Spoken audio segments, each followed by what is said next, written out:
અમારી આ ચેનલને સબસ્ક્રાઇબ ના કરી હોય તો લાલ બટન દબાવીને સબસ્ક્રાઇબ કરો અને સાથે સાથે આ બેલનું આઇકન પણ પ્રેસ કરો જેથી તમે અમારો વિડિયો જોઈ શકો સૌથી પહેલા।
શું નામ તમારું?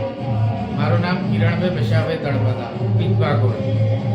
આજે ખોડિયાર જયંતિ જે છે તે વિશે આપ શું કહેશો? ખોડિયાર જયંતિ મા ખોડિયારનો જન્મદિવસ છે અને સમગ્ર સંસારમાં દરેક જ્ઞાતિના લોકો માતાના આ ઉજવણી ઉજવતા હોય, જ્યારે મારો તળપદા દેવી પૂજક સમાજ પણ ખોડિયાર માતામાં બહુ માને છે અને માતાજીનો ધૂમધામથી આ ઉત્સવ ઉજવે છે। જે આ મંદિર છે કેટલા વર્ષો જૂનું છે અને આનું મહત્વ શું છે? આ મંદિર અમારા તળપદા સમાજ જ્યારે નડિયાદની અંદર આવ્યા અને ત્યારે પીઠભાગોળ અમારો ફળિયું અમારો મોહલ્લો બન્યો ત્યારથી જેની પેઢીઓ ગતિ રહી ત્યારથી આ મંદિરની સ્થાપના થયેલી છે। આ મંદિરનું મહત્વ એ છે કે પ્રથમવાર કે ખોડિયાર માતાની મૂર્તિને ખોડિયાર માતાનું આહ્વાન કે વાઘ ઉપર બિરાજમાન છે। અમારા વડીલોએ અમારા પૂર્વજોએ આ મંદિરની સ્થાપના કર્યા બાદ પ્રાણ પ્રતિષ્ઠા કરી અને આ મૂર્તિ વાઘ ઉપર મા ખોડિયાર માને બિરાજમાન કરેલા છે। આજે ખોડિયાર જયંતિ છે તે વિશે અને ભાવિ ભક્તોને આપ શું જણાવવા માંગો છો? આજે ખોડિયાર જયંતિ છે તો દરેક ભાઈ ભક્તોને મારું કહેવું છે કે માતાજી